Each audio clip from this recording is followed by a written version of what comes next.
شاہ است حسین بادشاہ است حسین دین است حسین دین پناہ است حسین سرداد نداد دست در دست یزید حقا کے بنائے لا الہ است حسین حسین بادشاہ فاتحہ بسم اللہ الرحمن الرحیم الحمدللہ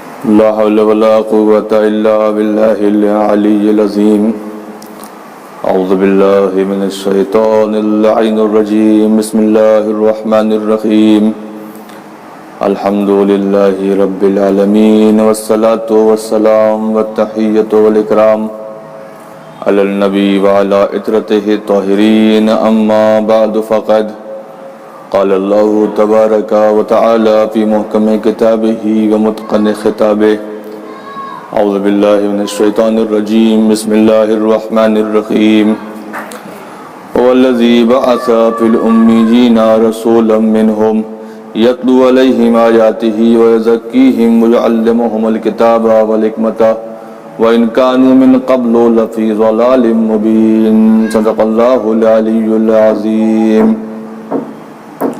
برادران عزیز، سورہ مبارکہ جمعہ کی آیت نمبر 2 کے ضمن میں آپ حضرات کے سامنے مسلسل گفتگو جاری و ساری ہے. آج اس سلسلے کی 7ویں گفتگو آپ حضرات کے پیش نظر ہے. عنوان گفتگو آپ حضرات کے ذہنوں میں محفوظ ہوگا: کربلا کی روشنی میں تعلیم و تربیت کا فلسفہ. اس تعلیم و تربیت کے سلسلے سے جو آیت میں نے آپ کے سامنے پیش کی ہے، اس میں باری تعالیٰ کا ارشاد ہے کہ وہی ہے پروردگار جس نے امیین میں رسول کو بھیجا، اور اس رسول کے بھیجنے کا مقصد یہ ہے کہ وہ آیات کی تلاوت کرتا ہے، نفسوں کا تزکیہ کرتا ہے اور کتاب و حکمت کی تعلیم دیتا ہے. آیات کی تلاوت کرتا ہے، تزکیہ نفس کرتا ہے. کل تزکیہ نفس کی چند اہم باتیں آپ حضرات کے سامنے پیش کی گئیں کہ تزکیہ نفس کے سلسلے میں اسلام نے وہ بات بیان کی کہ تزکیہ کے معنی یہ ہوتے ہیں کہ انسان کسی چیز کی زکوٰۃ دے. زکوٰۃ، تزکیہ زکوٰۃ سے ہے، یعنی زکوٰۃ دی جاتی ہے اور پاکیزگی کے سلسلے سے، پاک ہونے کے سلسلے سے. اب یہاں آپ کے سامنے اہم گفتگو یہ ہے کہ پروردگار عالم نے انسانوں کو اتنا عظیم المرتبت بنایا ہے کہ وہ چاہے تو قاب قوسین اور ادنیٰ کی منزلوں کو طے کر لے، اور یہی انسان اتنا پسترین مراحل کی طرف پلٹ جاتا ہے کہ اولئک کالانعام بل ہم اضل، کہ وہ جانوروں کی طریقے سے ہے یا ان سے بھی ذلیل تر ہے. اب یہاں آج جو گفتگو آپ حضرات کے سامنے مجھے پیش کرنی ہے، اس گفتگو کا ماحصل یہ ہے اور اس کا پیش خیمہ یہ ہے کہ اسلام نے تربیت کا جو انتظام کیا، وہ انتظام نہایت معتبر اور نہایت عظیم تھا، اس لیے کہ اس نے اس تربیت کے لیے 1,24,000 نبیوں کو بھیجا، 12 اماموں کا انتظام کیا. اور اسی لیے سورہ مبارکہ آل عمران کی 19 نمبر کی آیت کل جہاں گفتگو ختم ہوئی تھی، ان الدین عند اللہ الاسلام، اللہ کے نزدیک اسلام کے علاوہ کوئی دین نہیں ہے. یہ دین وہ ہماگیر دین ہے کہ جو تمام شعوب زندگی اور شعبۂ زندگی کو اپنے اندر سموئے ہوئے ہے. کسی بھی حالات میں اس نے کسی شعبۂ حیات کو ترک نہیں کیا. ہر بیان یہاں موجود ہے، بس شرط یہ ہے کہ انسان کی نگاہ غائرانہ ہو جو اسے سمجھنے کی کوشش کر سکے. اب اس سلسلے میں نبی رحمت نے اللہ نے ایک مسلسل ایک مدون کیا اسلام کو سمجھنے سمجھانے کے لیے. قرآن مجید کا سلسلہ ہے، اور اس سلسلے کے بعد سیرت النبی ہے اور سیرت آل نبی ہے جو ہمارے لیے مشعل راہ ہے. آج جو گفتگو ہے اس مرحلے پر ہے کہ انسان تربیت کس مرحلے اور کس اعلیٰ سلسلے پر حاصل کر سکتا ہے.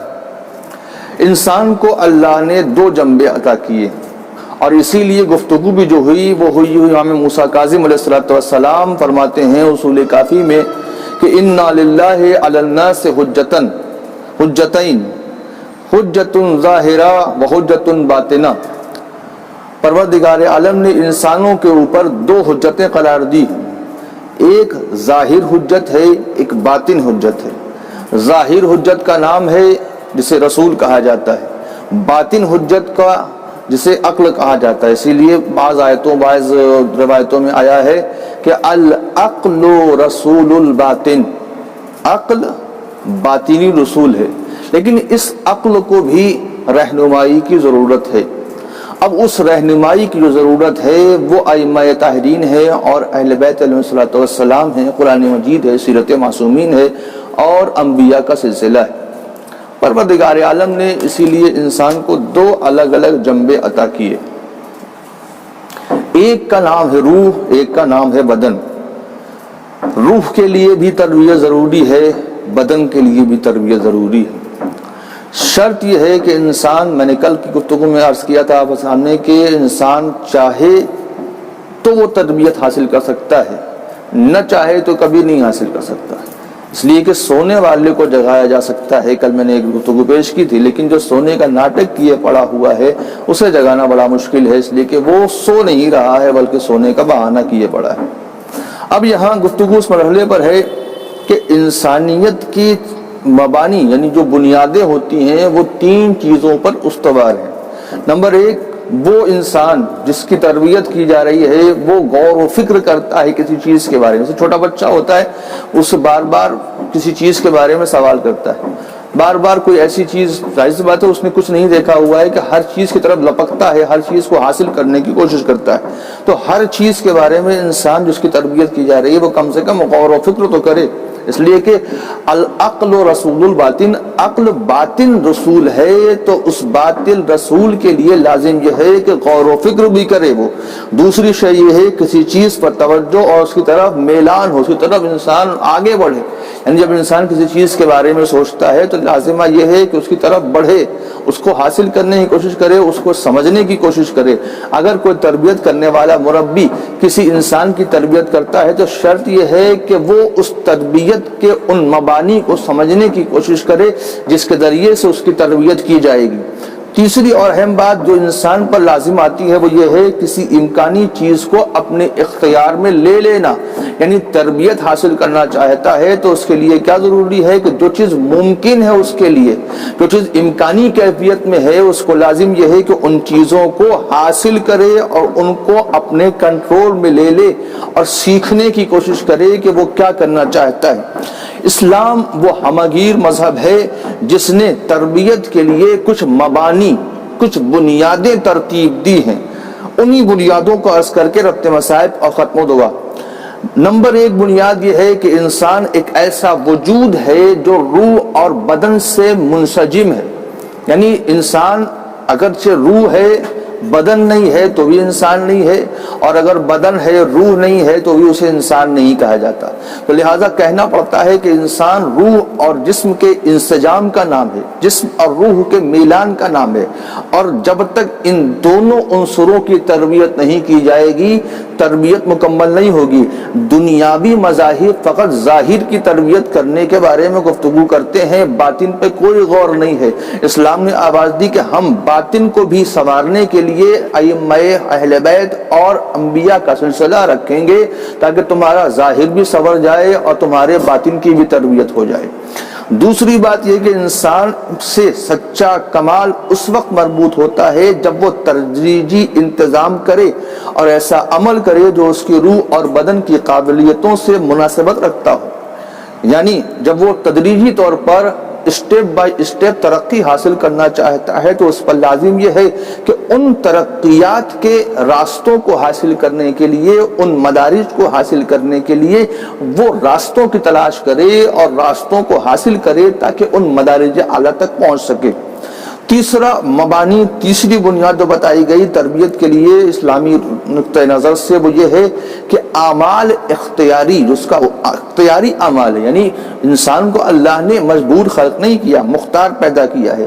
اعمال اختیاری متحقق ہوتے ہیں خود اعتمادی کے ساتھ امکانی صورت کی تلاش میں، یعنی خود اعتمادی بھی ہو انسان کے اندر، تربیت حاصل کرنا چاہتا ہے اور اس کے اندر خود اعتمادی نہیں پائی جاتی، پتہ نہیں ہم یہ حاصل کر سکتے ہیں کہ نہیں، یہ بن سکتے ہیں کہ نہیں۔ جب انسان یہی سوچتا رہے گا تو وہ کبھی کچھ نہیں بن سکتا، اس لیے کہ اس کے اندر سیلف کانفیڈنس کی کمی ہے۔ جب تک کہ سیلف کانفیڈنس بلڈ اپ نہیں ہوگا، تربیت کے مراحل کو حاصل نہیں کر سکتا۔ چوتھی اور اہم بات جو اس کے مبانی میں عرض کی گئی، وہ یہ کہا گیا کہ ایک دوسرے کے لیے اور ایک دوسرے کی طرف آشنائی اور آگاہی ممکن ہو، یعنی آشنائی ہو۔ ایسا نہیں ہے کہ تربیت کرنے والا کہیں اور کا آنے والا ہو اور بالکل الگ مخلوق ہو۔ لہذا اسی لیے اللہ نے آواز دی، جو ہم نے مربی بھیجے ہیں یہ خارج سے نہیں آئے ہیں، یہ کوئی فرشتے نہیں ہیں، یہ کوئی جنات نہیں ہیں، یہ کوئی اور مخلوق نہیں ہے، تم ہی میں سے ہم نے ایک رسول کو منتخب کیا ہے جو تمہاری تربیت کرے گا۔ اور اگر کہیں باہر سے کسی کو بھیج دیا جاتا، کسی جن کو بھیج دیا جاتا، کسی فرشتوں کو بھیج دیا جاتا، تو لوگ کہتے کہ آپ کیا سمجھائیں گے، آپ جانتے ہی کیا ہے انسانیت کے بارے میں۔ لہذا اللہ نے نبی کو بھیجا جو انہی کے جیسا ہے، لیکن نبی کو آواز کہلوایا گیا کہ میرے حبیب ان سے کہہ دیجئے کہ میں تمہارے ہی جیسا بشر ہوں، قل انا بشر مثلکم، میں تمہارے ہی جیسا بشر تو ہوں، لیکن فرق یہ ہے کہ یوحا الیہ، تم پر وحی نہیں آتی، مجھ پر وحی آتی ہے۔ لہذا نبی اور تربیت کرنے والے اور تربیت حاصل کرنے والوں کے درمیان میں ہم آہنگی پائی جانی چاہیے، وہ ایک ہوں، سمجھنے کی کوشش کریں۔ تربیت کرنے والا جس کی تربیت کر رہا ہے اس کی سمجھنے کی کوشش کرے، اور تربیت لینے والا اپنے مربی کو سمجھنے کی کوشش کرے، تبھی تربیت مکمل مدارج کی طرف پہنچ سکتی ہے۔ پانچویں بنیاد یہ ہے کہ انسان میں بہت ساری کمیاں پائی جاتی ہیں، لیکن ان کمیوں کو دور کیا جا سکتا ہے۔ بہت ساری کمی ہیں انسان کے اندر، اس لیے کہ اللہ نے انسان کو ناقص خلق کیا ہے، بہت ساری کمی ہے، لیکن انسان چاہے تو کمیوں کو دور کر سکتا ہے۔ انسان جاہل ہے، پڑھ کے عالم بن سکتا ہے۔ انسان جھوٹ بولتا ہے، جھوٹ کو ترک کر کے سچائی پر آ سکتا ہے۔ انسان غیبتیں کرتا ہے، غیبت چھوڑ کر نیک طینت ہو سکتا ہے۔ تو کمیوں کو دور کرنے کا اختیار بھی اللہ نے انسان ہی کو دیا ہے۔ ہاں، توفیق ادھر سے ملتی ہے، کوشش ادھر سے ہوتی ہے، اسی لیے کہا جاتا ہے السعی منا واتمام علی اللہ، کوشش ہماری ہے، پورا کرنا اللہ کا کام ہے۔ لیکن جب انسان کوشش ہی نہیں کرے گا تو پھر امید نہیں ہے، اس لیے کہ انسان مصلی پہ بیٹھے بیٹھے یہ دعا کرتا رہے کہ پیٹ بھر جائے، اللہ پیٹ بھر دے، یا اللہ پیٹ بھر دے، یا اللہ بھوک مٹا دے، تو مصلی پر دعا کرنے سے بھوک نہیں مٹتی جب تک کہ اس کے لیے انسان کوششیں نہ کرے۔ کوششیں کرنے کے بعد اب اللہ اس کوشش میں برکتیں عطا کرتا ہے، اسی کو توفیق کہا جاتا ہے۔ عزیزان گرامی، اس کے بعد جو اگلا مرحلہ بیان کیا گیا وہ یہ ہے، سلسلے بعد بیان کرتا ہوں انشاءاللہ کل اور پرسوں، اس کے بعد کی مجلسوں میں نتیجہ آپ کے سامنے عرض کروں گا۔ مرحلہ کیا ہے؟ تعلیم و تربیت ایک ایسا عمل ہے جو افعال کا مجموعہ ہے، جو تدریجی طور پہ بجا لایا جائے تو خاص نتیجہ حاصل ہوتا ہے۔ ایسا نہیں ہے کہ کسی بچے کو نرسری میں پڑھایا جائے، اس کو ہائی اسکول کی کلاس میں لے جا کے بیٹھا دیا جائے، یہ بھی ممکن نہیں ہے کہ کوئی انسان ہائی اسکول کرنے کے بعد سیدھے اسے انجینئرنگ کے کلاس میں بیٹھا دیا جائے۔ نہیں، ایک تدریجی مراحل ہیں، اسٹیپ بائی اسٹیپ، سلسلے با سلسلہ، کلاس وائز طریقے سے انسان جب ترقی حاصل کرتا ہے تو آگے بڑھتا ہے۔ یہی مسئلہ دین کے سلسلے میں بھی ہے کہ پہلے چھوٹے چھوٹے مبانی سکھائے جائیں، اس کے بعد اسے اس مرحلے پہ لے جایا جائے تاکہ وہ انسان اتنا عظیم المرتبت ہو جائے کہ پھر وہ ان ترقی اور ترقیات کے ان مراحل کو طے کر لے جو اس کے لیے اللہ نے منتخب کیے ہیں۔ ساتویں شے، انسانی معنویات اور اس کی روحانی تربیت کے لیے مربی کا عمل بہت زیادہ اثر انداز ہوتا ہے۔ میں نے کل عرض کیا تھا کہ وہ آباد جو شکایت کرتے ہیں کہ میرے بچہ نماز نہیں پڑھتا، بے تربیت یافتہ ہے، تو شرط یہ ہے کہ بچوں کی تربیت سے پہلے خود اپنی تربیت کی جانی چاہیے۔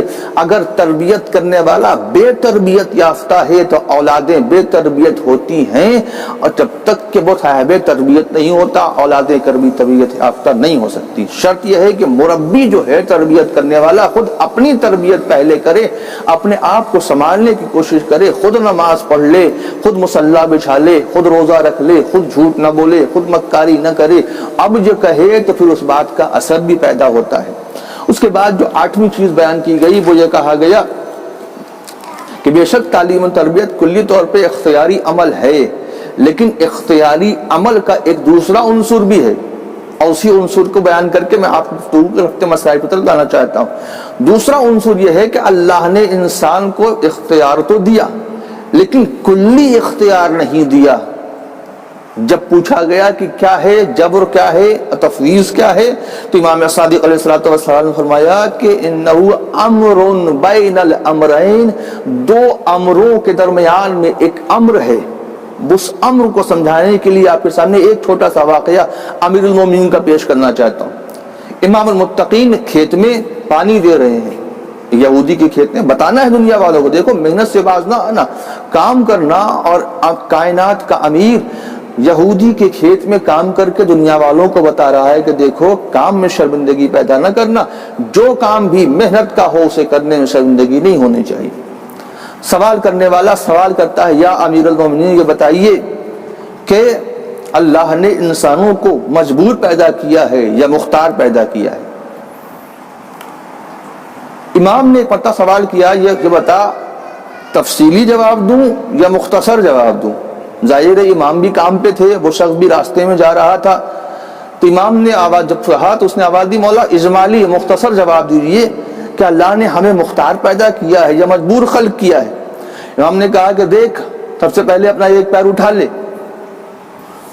اجمالی جواب، اس لیے کہ امام وہی ہوتا ہے جو لوگوں کی عقلوں کے مطابق گفتگو کر رہے، اس لیے کہ حکم بھی ہے کلم الناس علی قدر عقولہم، لوگوں سے ان کی عقلوں کے مطابق گفتگو کرو۔ امام نے آواز دی اپنا ایک پیر اٹھا لے، اس نے ایک پیر اٹھا لیا۔ اب امام نے آواز دی کہ دوسرا پیر بھی اٹھا لے، وہ کہتا ہے مولا دوسرا پیر اٹھانے پر مجبور ہوں۔ کہا کیوں؟ کہا اگر دوسرا پیر اٹھایا تو گر جاؤں گا۔ مولا نے آواز دی کہ دیکھ تو اتنا مختار ہے جتنا ایک پیر اٹھا کے دوسرے پیر پہ کھڑا ہو سکتا ہے، اور اتنا مجبور ہے کہ دونوں پیر ایک ساتھ اٹھا کر کھڑا نہیں رہ سکتا، گر جائے گا۔ اللہ نے نہ انسان کو مکمل اختیار دیا ہے نہ مکمل مجبور کیا ہے، بس شرط یہ ہے کہ انسان شریعت پر عمل کرے اور اس مقام تک پہنچنے کی کوشش کرے کہ اس کا اختیار بھی اس منزل میں ہو جائے کہ جو وقت وہ شراب خوری میں، غیبت میں، مکاری میں، دوسروں کے بہکاوے میں، فساد میں نکال سکتا ہے، وہ وقت اگر مصلی پر آ جاتا ہے تو اللہ آواز دیتا فرشتوں تم نے نمازیں پڑھیں، تم نے عبادت کی تو کون سا کمال ہے، دیکھو میں نے اپنے بندے کو اختیار دیا تھا، اس اختیار کے باوجود میرا بندہ میرا سجدہ کر رہا ہے، تو اے میرے فرشتوں میں نے اس کے سجدے کو اتنا عظیم کر دیا کہ الصلاۃ معراج المومن، میں نے بندے کی نماز کو معراج قرار دے دیا۔ کربلا والوں نے ہمیں یہ سکھایا ہے کہ دیکھو اللہ کے لیے کیسے قربان ہونا ہے، اللہ کے لیے کیسے دین اسلام کے سلسلے سے اپنے آپ کو تدریجاً آگے بڑھانا ہے۔ ہر سن و سال کے افراد کے لیے کربلا مشعل راہ، ہر سن و سال کے افراد کے لیے کربلا ایک روشن دلیل ہے۔ اگر 6 ماہ کا بچہ ہے تو اس کے لیے اصغر کا نمونہ ہے، اور اگر 10 یا 12 برس کے بچے ہیں تو ان کے لیے اون و محمد نمونہ ہے، اور اگر کوئی 15 برس کا ہے 14 برس کا ہے اس کے لیے قاسم علیہ السلام کی زندگی ہے، اور اگر کوئی 18 برس کا ہے تو اس کے لیے علی اکبر جیسا جوان موجود ہے، اور اگر کوئی 30-32 برس کا ہے تو اس کے لیے عباس علیہ السلام کی سوانح حیات اور ان کی سیرت موجود ہے، اور اگر 50 یا 55 یا 58 سال کا ہے تو اس کے لیے وہاں موجود وہ افراد ہیں، مسلم بن اوسجہ ہیں، اور اگر بوڑھوں مردوں کی بات کی جائے تو حبیب بن مظاہر ہیں، عورتوں کی بات کی جائے تو جناب زینب ہیں، جناب ام فرما ہیں، جناب رقیہ ہیں۔ یہ تمام وہ افراد ہیں کہ کربلا ایک ایسا مشعل راہ ہے، ایک ایسی روشن دلیل ہے کہ ہر سن و سال کے افراد کے لیے تربیت کرتی ہے۔ بس شرط یہ ہے کہ انسان تدریجاً اس سے حاصل کرنا چاہے۔ برادران عزیز، آج 7ویں محرم ہے اور 7ویں تاریخ کو میں چاہتا یہ ہوں کہ کربلا کے اس عظیم تربیت یافتہ مجاہد کا مسائب پڑھوں جسے تاریخ کربلا قاسم کے نام سے پکارتی ہے۔ میں نے کہا کہ تربیت کرنے والے اور تربیت حاصل کرنے والے کے درمیان میں آشنائی بھی ہو، اور تربیت کرنے والا ایسی تربیت کرے کہ تربیت لینے والا اتنا عظیم بن جائے کہ اس کے لیے کوئی بھی شے اسلام اور حق و حقیقت سے بڑی نہ ہو۔ عزیزان گرامی، شب عاشور ہے، اور اس شب عاشور میں روایت کے جملے یہ ہیں کہ امام ہر ایک کا محضر شہادت بتا رہے ہیں۔ حبیب تم بھی شہید کر دیے جاؤ گے، مسلم بن اوسجا تم بھی شہید کر دیے، علی اکبر تم بھی شہید کر دیے جاؤ گے۔ اس خیمے میں، جس خیمے میں حسین ابن علی لوگوں کا، اپنے ساتھیوں کا، اپنے چاہنے والوں کا محضر شہادت بتا رہے تھے، ان کے درمیان میں ایک 14 برس کا بچہ جس کو تاریخ نے قاسم بن حسن کہا، ایک گوشے میں بیٹھا ہوا ہے۔ جب امام اپنی بات کہہ کے مکمل ہو چکے، پورا کر چکے، تو وہ بچہ اٹھا، اٹھنے کے بعد پوچھتا ہے چچا آپ نے میرا نام محضر شہادت میں نہیں بتایا۔ امام کو کیا نہیں معلوم تھا؟ معلوم تھا، لیکن عزادار مظلوم کربلا اگر امام فقط یہی بتا دیتے کہ ہاں تمہارا نام بھی ہے تو اس تربیت کو کیسے سمجھا سکتے تھے کہ ہم نے تربیت کی ہے ایسی کہ اگر 14 برس کا بچہ بھی ہے تو کس طریقے سے جواب دیتا ہے۔ ایک بار امام نے سوال کیا کیف الموت عندک یا بنی، اے میرے لاڈلے قاسم یہ بتاؤ تمہارے نزدیک موت کیسی ہے؟ لو عزاداروں، قاسم نے آواز دی انہو احلا من العسل، چچا موت میرے نزدیک شہد سے زیادہ شیریں ہے۔ وہ موت جو اس قدر کڑوی ہے دنیا والوں کی نگاہوں میں، لیکن پروردہ آغوش رسالت و امامت اس طریقے سے کہہ رہے ہیں کہ مولا میرے نزدیک موت شہد سے زیادہ شیریں ہے۔ ایک بار امام نے جب جواب سنا تو آواز دی ہاں قاسم تمہارا نام بھی محضر شہادت میں ہے، اور تمہارے بھیا اصغر کا نام بھی محضر شہادت میں ہے۔ 6 ماہ کے اصغر کی شہادت کی خبر جب قاسم نے سنی تو ایک مرتبہ گھبرا کے کہتے ہیں چچا کیا لشکر آدھا خیمے میں آ جائیں گے؟ کیا لشکر آدھا خیمے میں آ جائیں گے؟ امام نے آواز دی نہیں قاسم، اصغر خیمے میں شہید نہ ہوگا، بلکہ میں اپنے بچے اصغر کو آغوش میں لے کر میدان کاردار میں پانی کے طلب کے لیے جاؤں گا، اور ظالم بجائے پانی کے میرے بچے کو 3 بھال کے تیر کا شکار بنائیں گے۔ لو عزاداروں، شب عاشور گزر گئی، صبح عاشور کا ہنگام نمودار ہوا، ایک جاتا رہا، شہید ہوتا رہا۔ قاسم بار بار آتے ہیں لیکن کبھی اجازت نہیں ملتی۔ ایک بار پریشانی کی حالت میں خیمے کے سائے میں حضرت قاسم بیٹھے ہیں عزاداروں، ایک بار قاسم خیمے کے سائے میں بیٹھے ہیں تو کیا ایک بار بات یاد آتی ہے کہ ماں نے ایک مرتبہ کہا تھا بیٹا قاسم جب سخت مصیبت پڑے تو تمہارے بازو پر تمہارے بابا نے ایک تعویذ باندھا تھا، اس تعویذ کو کھول کر پڑھ لینا۔ لو عزاداران مظلوم کربلا، قاسم نے آواز دی اس سے بڑا مصیبت کا کون سا وقت ہو سکتا ہے کہ میرا چچا مرغے آدھا میں گھرا ہوا ہے، اب مجھے اذن بغا نہیں مل رہی۔ لو عزاداران مظلوم کربلا، قاسم نے اس تعویذ کو کھولا، اب جو تعویذ کو پڑھا تو لکھا ہوا تھا حسین کو میرا سلام، یعنی بابا نے سلام کہلایا تھا اپنے بھائی کو۔ ایک بار وہ خط لے کر آگے بڑھے اور چچا کے پاس پہنچے، امام حسین نے بھائی کا خط لیا اور چوم کے پڑھا، اور پڑھا تو اس میں لکھا ہوا تھا کہ میرے بھائی کربلا میں موجود نہ رہوں گا میں، لو میری اس طرف سے قاسم کی قربانی قبول کر لینا۔ لو عزادار نے مظلوم کربلا امام حسین نے قاسم سے کہا قاسم تو میرے بھائی کا خط لایا ہے یا اپنی شہادت کا پروانہ لایا ہے؟ لو عزادار نے مظلوم کربلا حضرت قاسم کو اذن وغا ملی۔ اب جو قاسم چلے تو اس قدر لڑ رہے تھے اور اس کا رجس پڑھ رہے تھے کہ میں حیدر کرار کا پوتا ہوں، میں حسن کا بیٹا ہوں، اور ایک بار کرتے جاتے تھے ازرق اور اس کے بیٹوں کو مار کر فاصل جہنم کیا۔ لیکن عمر سعد کہتا ہے کہ سب ایک ساتھ جمع ہو کر اس ہاشمی جوان پر حملہ آور ہو، اس لیے کہ یہ ہاشمی خون ہے، حیدر کرار کا پوتا ہے، اگر سب مل کر حملہ کرو گے تو سنبھل نہ پائے گا۔ لو عزادار نے مظلوم کربلا یزیدی فوجیں سمٹی، جناب قاسم پر حملے ہو رہے ہیں، تیر مارے جا رہے ہیں، تبر و تلوار لگائے جا رہے ہیں۔ قاسم پشت فرس پہ سنبھل نہ سکے، پشت فرس سے زمین پر آئے۔ بس فرق ہے یہاں عزاداروں، قاسم جب تک فرس کی پشت پر تھے، گھوڑے کی پشت پر تھے، قاسم تھے، لیکن جب پشت فرس سے زمین کربلا پر آئے تب قاسم نہیں ہے بلکہ لاش کے ٹکڑے ہو کر تقسیم ہو چکے ہیں۔ کیوں؟ اس لیے کہ روایت میں بتایا گیا، مقاتل نے لکھا کہ جب قاسم گھوڑے سے زخموں کی تاب نہ لا کر گرے ہیں تو چچا کو مدد کے لیے بلایا۔ امام حسین شیر غضب ناک کی طرف دوڑے، حملہ آور ہوئے تو میمنہ کی فوج میمنہ کی طرف درمیان میں حضرت قاسم کا جسم نازنی گھوڑوں کی ٹاپوں سے ایسا پامال ہو گیا کہ امام حسین جب لاش کے قریب پہنچے تو حضرت قاسم کے لاش کے ٹکڑے موجود تھے۔